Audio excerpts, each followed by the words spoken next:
Allahumma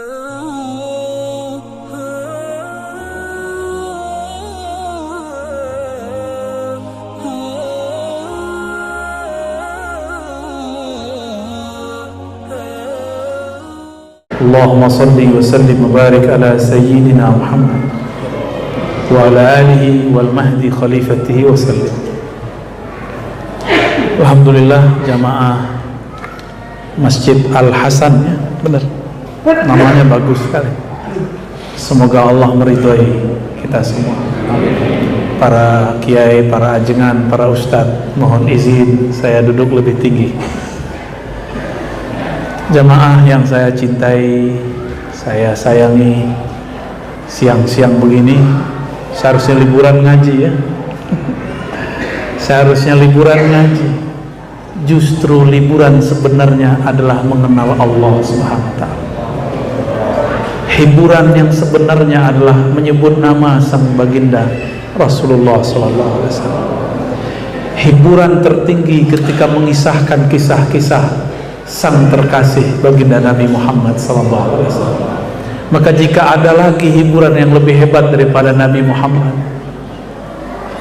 pantaskah kita disebut sebagai umat Nabi Muhammad? Kalau kita terhibur ke Lembang, Lembang itu tercipta karena Nur Muhammad sallallahu alaihi wasallam. Kalau kita terhibur karena gedung-gedung mal-mal yang megah, semua itu tercipta karena pancaran Nur Rasulullah sallallahu alaihi wasallam. Ada majelis menceritakan tentang sang Rasul, sang sumber cahaya. Ada tempat hanya pancarannya, antum pilih yang mana? Majelis yang menceritakan, yang membawa kita kembali kepada sang sumber cahaya, Sayyidina Nabi sallallahu alaihi wasallam. Maka jika ingin satu tempat diberkahi, jauh dari bala, jangan jauh-jauh dari salawat kepada Nabi, mengkisahkan hidup Nabi sallallahu alaihi wasallam. Tiada satu tempat disalawatkan melainkan tempat itu berbahagianya bukan main. Maka bahagianya diri ini hanya dengan menyebut nama Muhammad sallallahu alaihi wasallam. Itulah makna syair-syair ulama-ulama wali-wali Allah. Kullul qulub ilal habibi tamil. Semua hati cenderung kepada kekasihnya. Jika disebut namanya, mata berlinang, dada kita bergemuruh, jantung kita berdesir menyebut sang baginda Rasulullah sallallahu alaihi wasallam. Walaupun tempatnya sempit-sempit, tapi terasa lapang dengan menyebut Nabi Muhammad sallallahu alaihi wasallam. Maka tiada yang disebut rumah sempit, yang ada hanya dadamu yang sempit, karena tidak ada nama Nabi Muhammad di dalamnya. Nabi Muhammad betul rumahnya banyak, tapi kecil-kecil, karena cukup satu kamar dengan istrinya. Tapi beliau mengatakan, baiti jannati, rumahku itulah surgaku. Maka disebutlah antara mimbar dengan kamar Rasulullah dengan taman surga, surganya di dalam kamar beliau. Oleh karena itu Sayyidatuna Aisyah tidak pernah keluar dari rumah, tidak pernah pindah ke rumah ayahnya setelah Rasulullah wafat. Dia tinggal di samping kubur Rasulullah. Itulah Sayyidah Kuburiyin pertama, itulah pemimpin kuburiyun pertama, Sayyidatuna Aisyah. Dia tidur dengan kubur, dia peluk kubur Rasulullah sallallahu alaihi wasallam. Jika seandainya menyentuh kubur itu musyrik, maka ibunda kita Aisyah adalah orang yang paling musyrik. Tentu tuduhan itu tidak benar. Sayyidah Aisyah kalau masuk ke kamarnya yang ada kuburan baginda Rasul, lepas hijabnya, lepas cadarnya, karena suaminya sendiri, suami sampai akhirat. Inilah beda suami istri yang hanya menikah secara jasad. Mati suaminya, maka sang istri bukanlah istri dia lagi. Jika dia ziarah, nggak boleh nggak pakai hijab, harus pakai hijab, karena itu bukan suaminya lagi. Kalau dia mimpi bertemu suaminya di alam mimpi, itu bukan suaminya lagi. Dia sudah bukan suaminya lagi, kecuali suaminya itu adalah suami ruh yang akan dibawa sampai akhirat. Itulah Sayyidah Aisyah. Beliau berlaku pernikahannya sampai ke alam kubur, sampai ke alam akhirat. Maka beliau copot kalau masuk ke kamarnya, sallallahu alaihi wasallam. Meninggal ayahandanya minta izin ke anaknya sendiri. Wahai putriku, izinkan ayahmu yang sudah tua ini bersama dengan kekasihnya Rasulullah sallallahu alaihi wasallam. Mati pun Abu Bakar meminta berkubur dekat Rasulullah sallallahu alaihi wasallam. Meninggal Umar pun minta izin, wahai ibunda kami, orang-orang yang beriman. Ibunya adalah Aisyah, istri-istrinya Nabi, Hafsah, Ummu Salamah. Izinkan aku berkubur dekat kekasihku dan sahabatku, kekasihku Muhammad, sahabatku Abu Bakar, tuanku Abu Bakar. Akhirnya Aisyah istikharah minta izin kepada Rasulullah. Berarti Sayyidah Aisyah ini memang rohaninya terhubung selalu kepada Rasulullah. Beliaulah kuncennya zaman itu. Orang kalau ingin ziarah kepada Nabi mesti datang dulu kepada Aisyah. Maka tidak semua orang bisa datang masuk sembarangan ke kuburan Rasulullah SAW. Kuncennya Sayyidah Aisyah. Inilah sunnahnya ada kuncen, ya. Sekelas Sayyiduna Umar minta izin kepada Sayyidah Aisyah. Akhirnya Aisyah mendapatkan isyarat boleh. Di saat itulah dia tidak lagi tinggal di kuburan. Maka kubur itu cuma fisik, ruhnya masih ada. Kenapa beliau tidak lagi di sana? Karena Umar bukanlah mahram beliau sallallahu alaihi wasallam. Inilah pernikahan ruhani, pernikahan Sayyidah Aisyah dengan Nabi. Awalnya diuji. Sayyidah Aisyah dipenuhi rasa cemburu yang bukan main, ingin Rasulullah selalu bersamanya. Maka beliau adalah konspirasi antara istri-istri, sehingga Rasulullah pun kemudian makan hati, betul makan hati. Karena Rasulullah makan hati, Allah mulai kemudian menegur Aisyah. Turunlah surat At-Tahrim. Di ayat ke-6-nya diancam di situ. Inilah proses naik makom manazilnya Sayyidah Aisyah. Dari cinta nafsiyah menyai kepada cinta ruhiyah. Itulah mi'rajnya para istri-istri Nabi. Jadi beda orang, beda makom, beda mi'rajnya. Mi'rajnya Sayyidah Aisyah, Hafsah, Ummu Salamah, semuanya adalah ketika mereka ingin Rasulullah itu sama mereka aja, nggak boleh yang lain. Kecemburuannya kadang-kadang bercampur dengan kebencian, bercampur dengan emosi berlebihan, maka di-cut di situ. Naik makomlah Sayyidah Aisyah karena diancam di situ.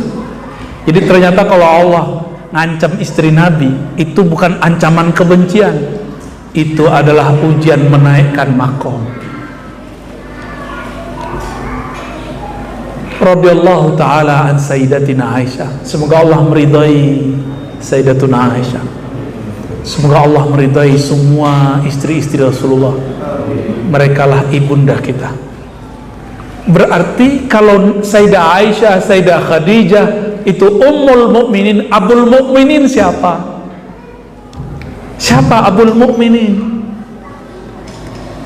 Jika uminya adalah Khadijah, Aisyah, Hafsah, Ummu Salamah dan Zainab dan selain macam, abunya siapa? Abinya siapa? Maka bid'ahkah kita kalau mengatakan Rasulullah itu ayah ruhaniku? Tidak. Itulah kedekatan yang paling dekat ketika seorang umat, seorang hamba mengatakan, wahai ayahanda ruhaniku. Iman itu pada ruhani kita. Maka apakah bid'ah jika seorang Ar-Razi yang hina ini ngomong, wahai abati Rasulullah, wahai ayahanda ruhku Rasulullah? Tidak, itu bukan mengada-ngada, diambil dari ini. Cuma di zaman Rasulullah itu disembunyikan kalimatnya. Disembunyikan dari mana? Jika ada ibu pasti ada bapaknya, jika ada emaknya pasti ada ayahnya. Jadi boleh sebenarnya secara rohani kita mengatakan assalamualaikum ya abati ya Rasulullah, salam atas engkau wahai ayahanda ruhku.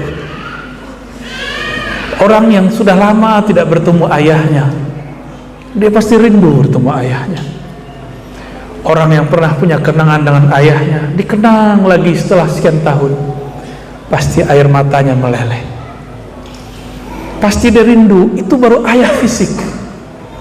Kita punya guru kita sudah meninggal, tiba-tiba ada haul. Kenapa ada haul?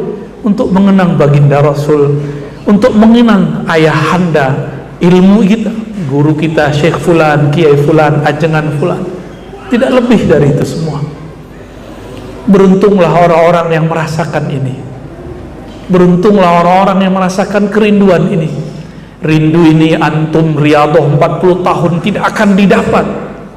Tapi jika tasdik, percaya saja dengan omongan ini, antum akan merasakan getaran-getarannya kerinduan kepada Rasulullah sallallahu alaihi wasallam. Yang getaran ini tidak didapat berulang kali, dia hanya sekali, habis itu dia pergi. Nanti getarannya berbeda lagi.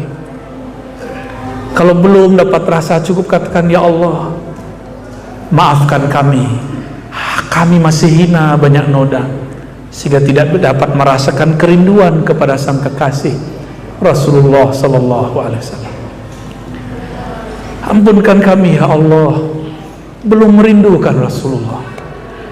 Ampunkan kami ya Allah, di hati kami masih ada nama selain nama kekasih. Allahumma salli ala Sayyidina Muhammad. Meskipun demikian, istri-istri Rasulullah, sahabat-sahabat Rasulullah, mereka semuanya mempunyai pengalaman sendiri, mempunyai rasa sendiri.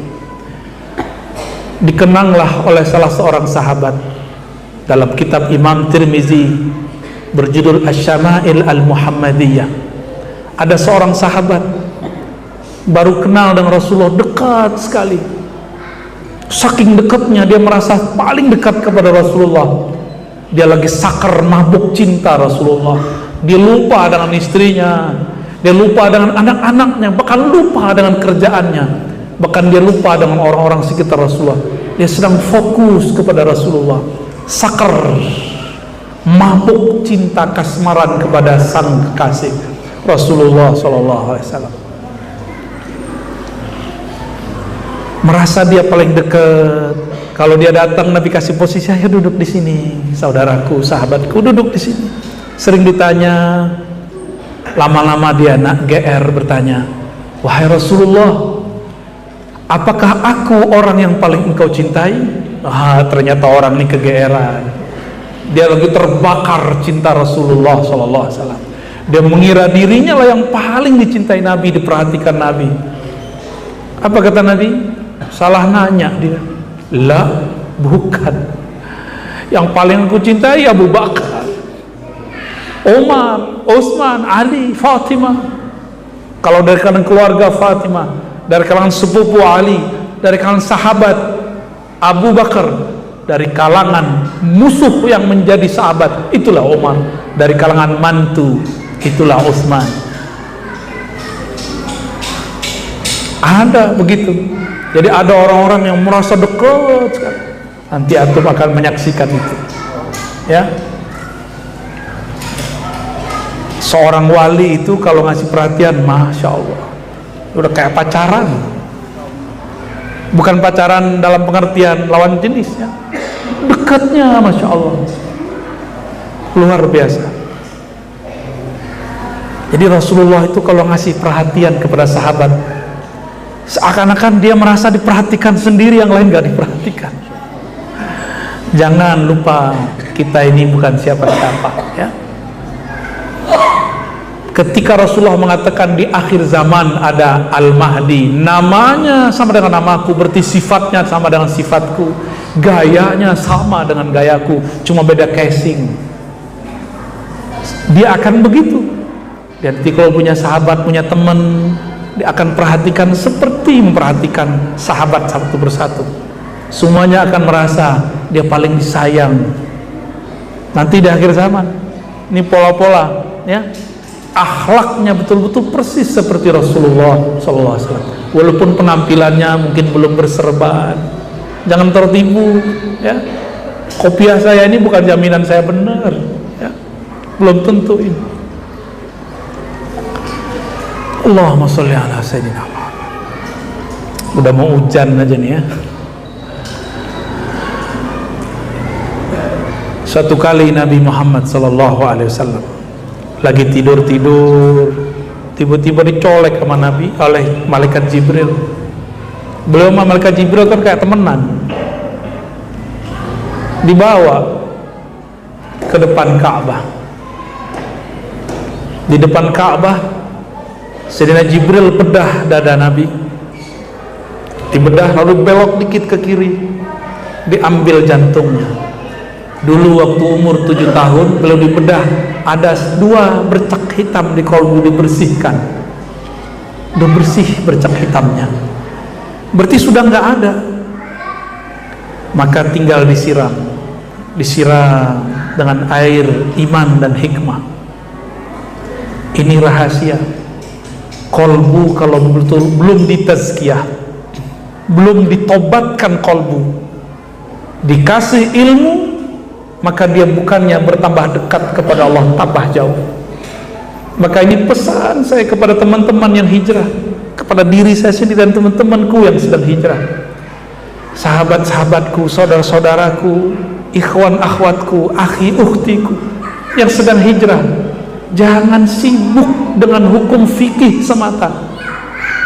Jika engkau hendak hijrah, maka ikutilah pola Rasulullah. Surah Al-Jumu'ah ayat 2. Huwallazi ba'atsa fil ummiyina rasulan minhum yatlu alaihim ayatihi, membacakan itu mendakwahkan. Terus wa yuzakkihim, dibersihkan dulu kolbunya, bersihkan dulu sombongnya, baru kita kemudian ngaji masalah celana jingkrang gak jingkrang, jenggot panjang gak panjang. Sayyidina Bid anggap nanti, sabar dulu. Kalau antum tidak melakukan itu, nanti dapat hadis jenggot, antum panjangkan jenggot tapi bertambah panjang juga sombongnya. Tapi kalau antum bersihkan kolbu dari sifat sombong, antum punya jenggot, tambah tawadu. Saya ini lagi belajar ngikutin Rasulullah, ingin berpakaian jingkrang, gak bilang saya manhajnya paling benar. Ustadz itu ustadz ahli bid'ah, kakinya terbakar neraka. Kenapa? Di bawah mata kaki. Antum masih nunjuk orang salah, berarti kolbunya belum benar, ya, belum benar kolbunya.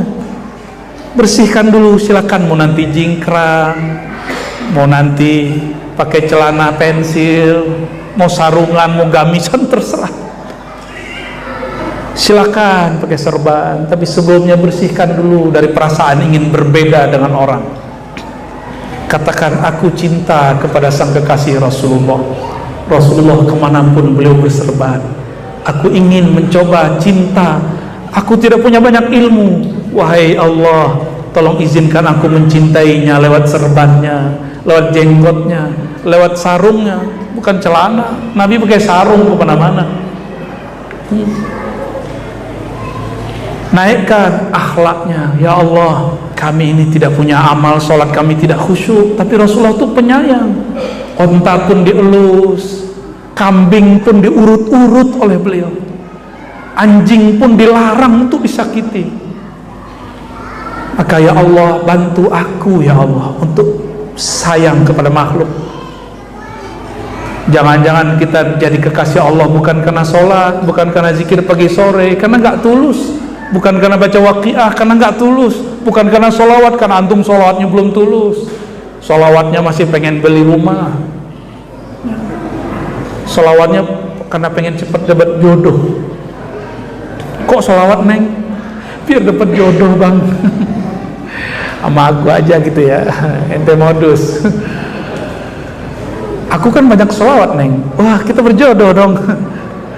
Ya salam, sholawatnya sholawat yang bukan ketulusan kepada Nabi. Jadi ketika saya meniru sholawat sayangnya Nabi, itu sholawat, sholawat sifat namanya. Sayang itu sifat Rasulullah. Ketika antum ketemu anjing, ketemu kucing, kasih makan, itu sholawat kepada Rasulullah. Sholawat itu bahasa Arab dari kata shola, ya, sholla, silah, terhubung, terkoneksi kepada Rasulullah SAW. Antum bisa nangis kalau megang kucing, melihat bagaimana sayang Rasulullah ketika memegang kucing. Kata orang anjing najis, najis itu hukum fikihnya, bukan dia itu najis dalam pengertian gak boleh disayangi. Enggak begitu. Mampu lakukan itu, separuh sifatnya sudah mi'raj. Mi'raj kan naik dari sifat emosi, sifat kebencian, naik kepada sifat kerohanian. Itu mi'raj. Mi'raj sifat. Maka saya mengajak, mari mi'rajkan sifat-sifat kita, naikkan dari sifat rendah kepada sifat yang tinggi. Ngurus masjid, kita disalah-salahin orang, Pak, nggak apa-apa, kita nggak usah kemudian emosi, lu aja ngurus, nggak usah begitu ya, nggak usah begitu, udah sabar aja, baik, usulan Anda kami terima, tapi usulan di sana juga banyak, saya harus memutuskan satu yang bisa mewakili semua. Enggak apa-apa, kita ini kalau berjuang siap dipuji, siap dibenci. Pujian tidak membuat kita GR, orang benci tidak membuat kita mundur. Berjuang terus. Kalau enggak berarti antum juang untuk diri sendiri, bukan berjuang untuk Allah Subhanahu wa ta'ala. Orang yang berjuang dengan dirinya, dengan nafsiyah egonya, gampang tersinggungan. Gampang tersinggungan. Kita nggak perlu begitu ya. Kita kan bukan siapa-siapa ya. Emang antum siapa-siapa di sisi Allah? Udah tahu makomnya di sisi Allah? Udah tahu belum? Ya sudah, jangan bawa rasa itu. Ketika sujud katakan, ya Allah, aku belum tahu aku siapa di sisi Engkau, tapi yang aku tahu aku hanya hamba. Itu udah tinggi, udah itu. Itu sujudnya mi'raj. Maka mi'raj seorang mukmin ketika dia merasa rendah diri, dia merasa hina di hadapan Allah, itu mi'raj seorang mukmin. Di saat itulah sifatnya berganti. Di saat itu jugalah Allah mengatakan, jika engkau mendengar, itu pendengaranku, jika engkau melihat, itu penglihatanku.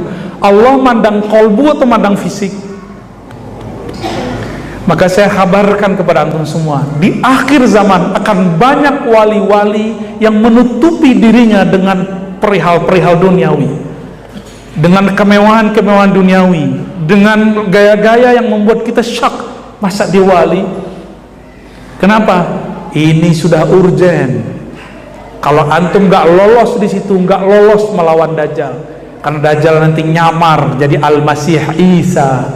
Maka saya sampaikan, banyak detik ini, beberapa tahun ini orang bermimpi Al-Masih Isa, itu bukan beliau, itu adalah penyamaran Ad-Dajjal, penyamaran Ad-Dajjal. Hati-hati. Jadi sekarang siapapun antum bermimpi Nabi Isa, jangan langsung percaya, karena itu bisa jadi dan besar kemungkinan adalah Al-Masih Dajjal, pranknya Nabi Isa. KW, bentuknya sama persis, dan sudah banyak yang datang ke saya, yang mengabarkan saya, bukan satu dua, baik di Indonesia, di Malaysia, di luar sana, di Timur Tengah banyak, sudah banyak ya. Itu bukan Nabi Isa. Itu adalah siapa? Dajjal atau Isa KW. Kan Dajjal itu artinya Isa KW. Al-Masihud Dajjal, Al-Masih KW. Dajjal itu arti KW. Ya. Fokus kita cuma satu. Nabi mengatakan, Al-Mahdi minni min waladi Fatimah. Al-Mahdi dariku, dari keturunan Fatimah. Selesai. Maka pencirian gerakan akhir zaman itu skop besarnya adalah Ahlul Bait. Bukan Ahlul Bait versi Rafidhah, Ahlul Bait versi Ahlus Sunnah.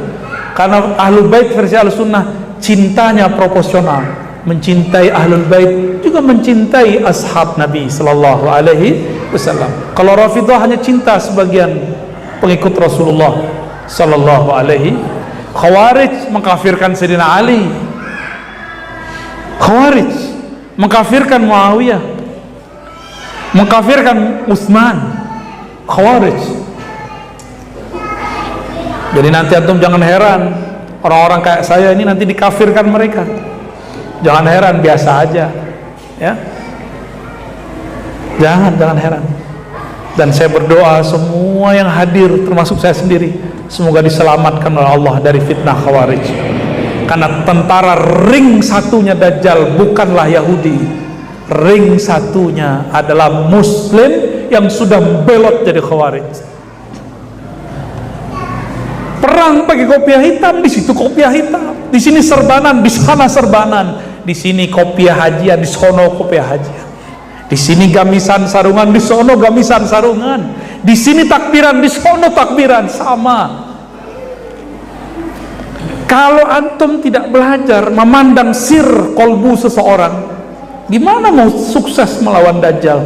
Dajjal itu punya muka banyak. Kalau kita nggak memandang kolbu, wah lewat sudah. Makanya Allah memi'rajkan sifat orang beriman, memandangnya dengan pandangan Allah. Innallaha yanzuru ila qulubikum, dalam hadis sahih. Allah kalau mandang ke dalam kolbu. Maka kalau antum sudah menjadi wali Allah atau calon wali Allah, itu pandangannya sudah mulai berubah. Mandangnya nggak mandang fisik lagi. Ini kalau saya lagi taklim, ya, maka saya pakai baju begini, menghormati majelis.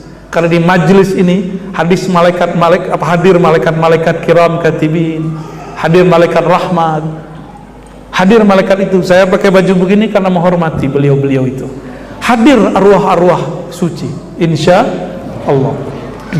Kadang-kadang ada yang spesial hadir, cuma kita dibuat asik saja dengan yang kita dengarkan. Ya, inilah nikmat Allah Subhanahu wa taala. Dari mana dalilnya? Dalilnya ada di hadis. Ya, majtama'a qaumun, tidaklah berkumpul satu kaum, ya, yazkurunallah, ya, mereka berzikir, wa yatluna ayatillah wa yatadarasuna bainahum, mereka mempelajari ayat-ayat Allah, ya, melainkan turun malaikat berkerubung. Kata malaikat, hoi para malaikat, ayo kita pesta, di sono ada makanan kita. Ditandain nih Masjid Al-Hasan nih, karena malaikat ini gerakannya seperti cahaya, dari mana-mana datang.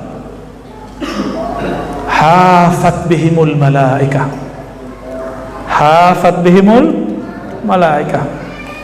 Jika malaikat itu datang, merinding kita. Maka tadi ada yang merinding, itu hadir itu. Hadir beliau itu, ya, nggak kering doang nyalain orang, ya,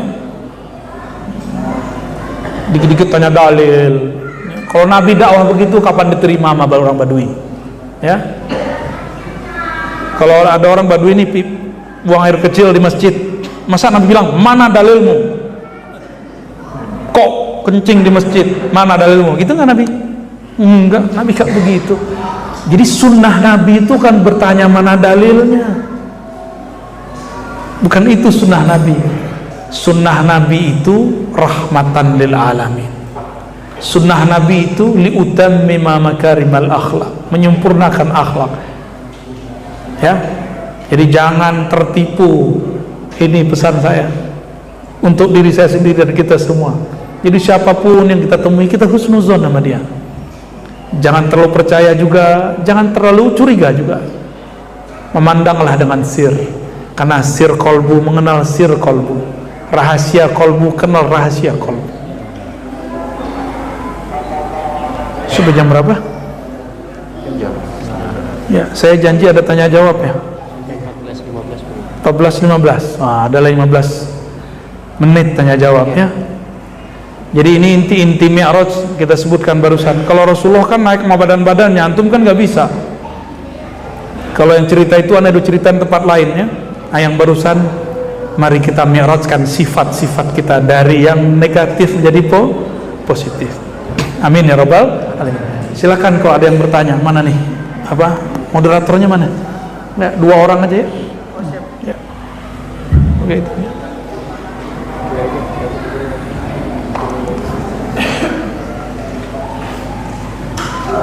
Si abang mana? Abang mana?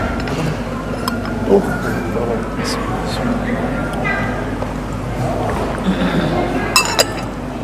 Langsung aja. Ya. Iya, saya ingin menanyakan ketika Isra Mi'raj itu yang berjalan jasad atau tubuhnya Rasulullah SAW. Terima kasih. Lafaznya subhanalladzi asra bi abdihi atau asra bi ruhihi? Asra bi abdihi. Kalau abdihi ada jasadnya, karena abdun itu makhluk dicipta. Kalau ruh dihembus. Malaikat itu ibadur rahman, malaikat itu hamba Allah. Malaikat itu punya tubuh, namanya tubuh cahaya, jismun nuraniyun. Kita jismun turabiyun, jisim tanah. Jin jisim nariyun, jisim api. Punya jisim semua, punya tubuh. Maka yang berisra saat itu jasadnya dan ruhnya. Kok nggak hancur? Ya iyalah, Sayyidah Aminah ketika hamil setiap malam didatangi malaikat dan para nabi membawakan oleh-oleh surgawi alam azali. Ya, itu kalau bahasa ma'rifat, tapi tidak bahasa ilmu akidah tidak boleh disebut alam azali. Ya, kita cari jalan tengahnya, azali aja ya. Dibawa. Maka tubuh Nabi itu dari ujung rambut sampai ujung kaki itu bukanlah tubuh ardi saja, tubuh bumi, tapi sudah tubuh samawi, bahkan lebih tubuh surgawi, bahkan lebih arsy. Maka beliau diizinkan tembus ke arsy Allah. Dari sono diambil. Makanya Sayyidah Aminah ini bukan orang musyrik. Jadi riwayat menyebutkan bahwa Sayyidah Aminah musyrik itu salah riwayat. Meskipun orang pun, oh sanadnya benar, tapi ente salah paham. Bukan kenapa-napa. Nih, antum muslim nih, mukmin, udah pernah ketemu Nabi belum? Dalam mimpinya. Ketemu Jibril, ketemu Nabi Adam. Sayyidah Aminah tiap malam ketemu Jibril, tiap malam ketemu para nabi. Ada yang lebih hebat dari itu? Lebih tinggi makomnya daripada antum semua. Sok-sokan bilang orang tua Nabi masuk neraka cuma karena ada satu riwayat yang ente nggak paham riwayatnya. Riwayat itu ente salah paham. Jadi orang yang bilang orang tua Nabi masuk neraka itu salah paham. Apakah Aminah sadar dia? Dari mana kita tahu? Hadis dari ini. Hadis itu kan saling menjelaskan satu sama lain. Halimah Sa'diyah lapor, wahai saudariku Aminah, anakmu ini ajaib, anak kita ini ajaib. Kok bisa-bisanya dibelah dadanya tapi nggak mati? Kata dia ada 2 malaikat turun. Ini siapa nih anak kita? Aminah senyum-senyum aja, kamu norak ya. Itu anakku baru lahir, aku nggak ngelihat darah, aku ngelihat cahaya. Pandanganku tembus ke Rum, tembus ke Persia, tembus kemana-mana. Wali nggak tuh? Hah? Ada yang wali di sini? Ayo coba lihat Mekah sekarang. Saya buka YouTube dulu, wali YouTube. Ya.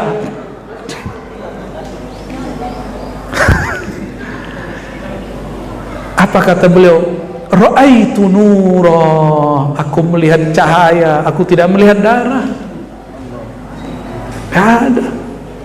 Jadi tubuh beliau itu cahaya berlapis-lapis. Kalau cuma pakai buruk aja kalah sama Nabi sebenarnya. Nabi itu gak perlu pakai buruk, cuma asbab saja. Asbab aja. Buruk gak boleh naik ke aras, Nabi boleh naik. Berarti kan sengaja Allah main-main sama kita kan, sandiwara sama kita.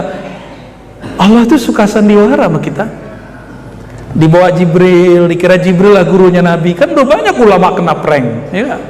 Dari masa ke masa, sampai saya dituduh sesat, Ar-Razi sesat. Masa Muhammad berguru, apa gurunya bukan Jibril? Jibril gurunya Muhammad. Ya salam ya akhi. Adakah guru yang bisa ngomong gini, "Hei Muhammad, teruskan perjalananmu, aku cuma sampai di sini"? Bisa nggak begitu? Nggak bisa. Mana ada guru kalau belum nyampe ke setempat terus nyuruh muridnya? Nggak ada, sesat namanya. Masa Jibril menyarankan kesesatan? Saya boleh menghantarkan seseorang ke setempat kalau saya sudah bolak-balik ke situ. Jibril belum sempat. Jadi waktu sedang Jibril naik, itu dia ikut Mi'raj, tapi Mi'rajnya sampai Sidratul Muntaha. Sampai di situ dia Mi'raj. Mi'raj Jibriliyah namanya. Semuanya dapat Mi'raj. Semuanya dapat Mi'raj. Jibril pakai apa? Karena dia membawa tubuh malaikatnya, tubuh nurnya.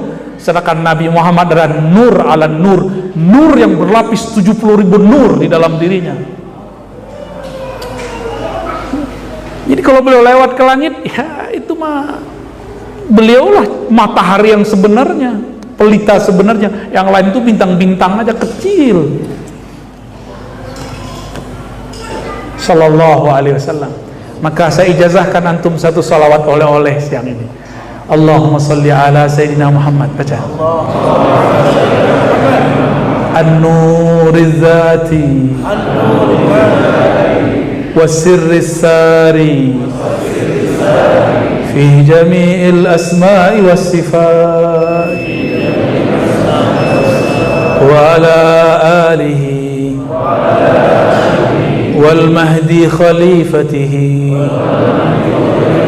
wa sallim.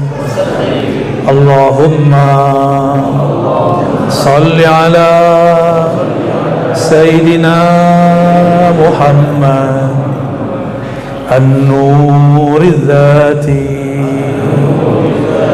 nur zat sebenarnya, nur yang berlapis nur, di belakangnya nur, di atasnya nur, di bawahnya nur, nur berlapiskan nur.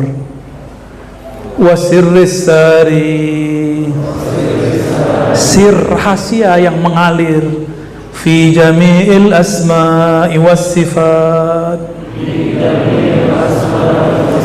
sir rahasia yang mengalir di semua benda, semua nama, semua sifat. Maka tiadalah satu benda, tiadalah suatu hal di muka bumi, di langit, dimanapun, kecuali ada sir al-Muhammadi di dalamnya.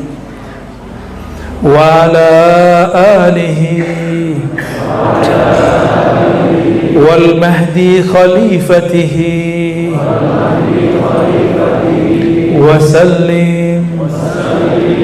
Sampaikan juga salam kami kepada keluarganya, keluarga Nabi. Jika Nabi disebut Al-Badr, sang purnama, tala al-badru alaina, maka keluarganya disebut Al-Badriyun, orang-orang yang bersama sang bulan purnama.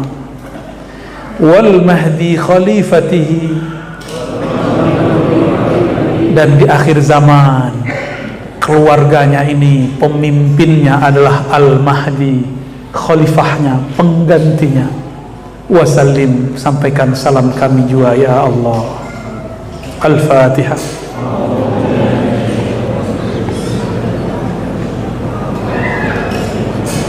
Surah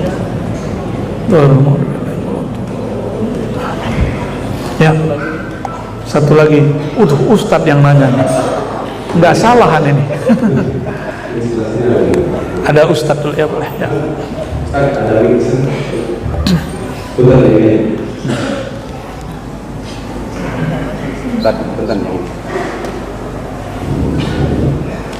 Dicatat nggak tuh? Ada rekamannya ya? Wah ya, salam. Ya aja. Ini mewakili ibu-ibu yang tidak puasa. Kalau tadi Sayyidah Aisyah adalah istri rohani Rasulullah, mungkin saat ini ada sebagian ibu-ibu yang cinta kepada suaminya. Apakah tidak ada kesempatan anda menjadi istri atau seperti Sayyidah Aisyah menjadi istri rohani bagi suaminya? Begitu. Apakah ada untuk Sayyidah Aisyah dan Rasulullah saja? Ya dompetnya tipis, mulai kesel. Gimana ya? Ente mau jadi kekasih rohani, suaminya mau nikah lagi dilarang. Gimana ente mau jadi kekasih rohani? Serius, ada yang ngomong serius. Rasulullah nikah, nggak ada urusannya mau izin istrinya apa enggak. Cuma suami yang baik minta izin, ya enggak?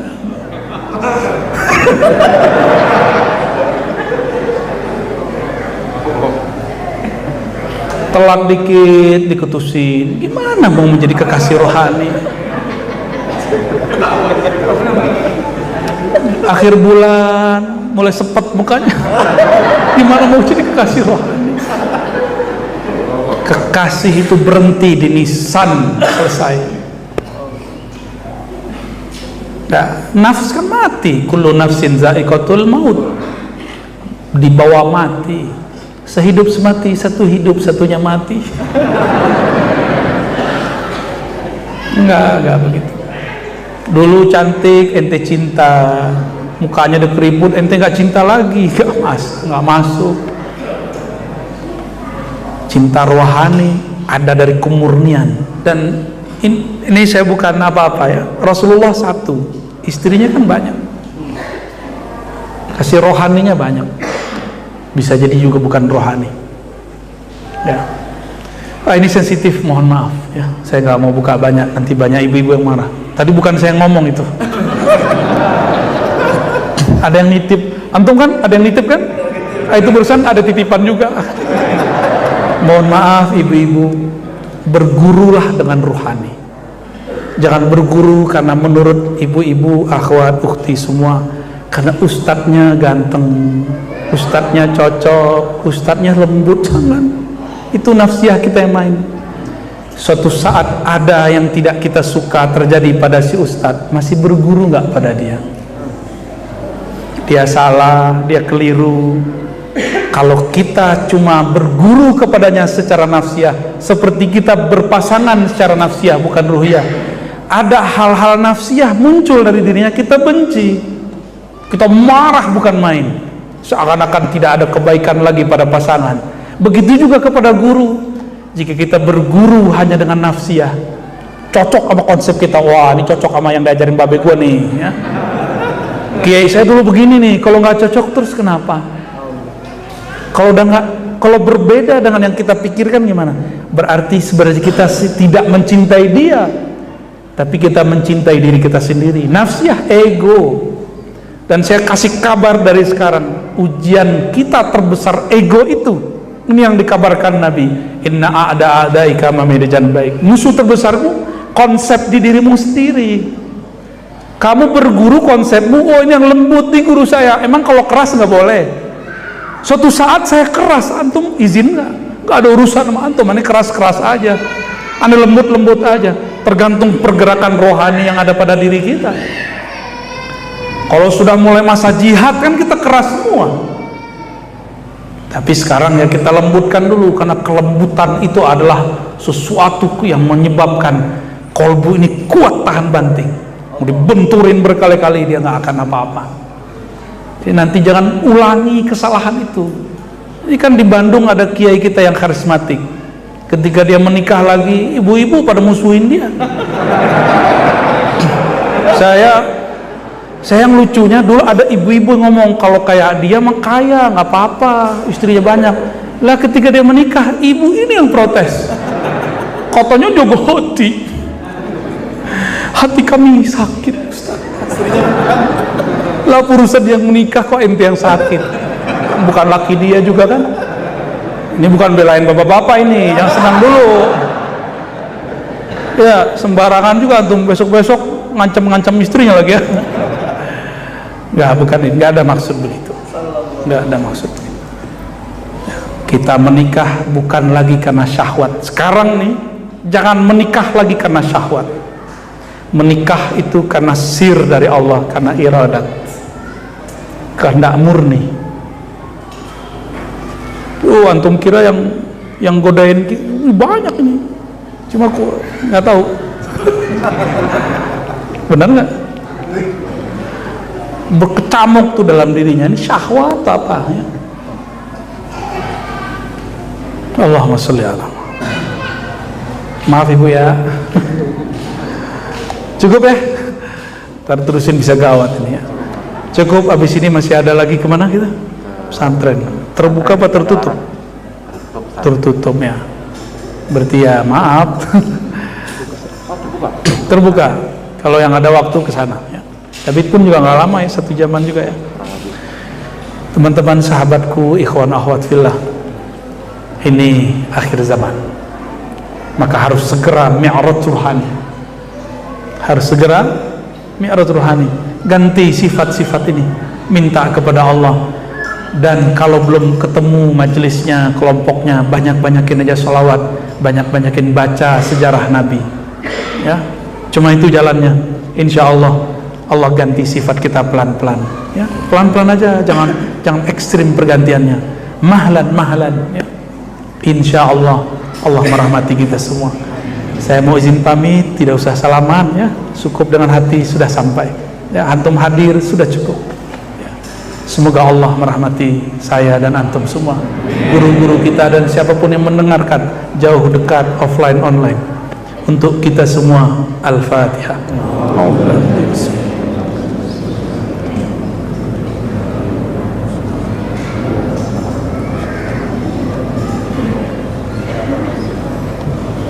Alhamdulillah Rabbil Alamin.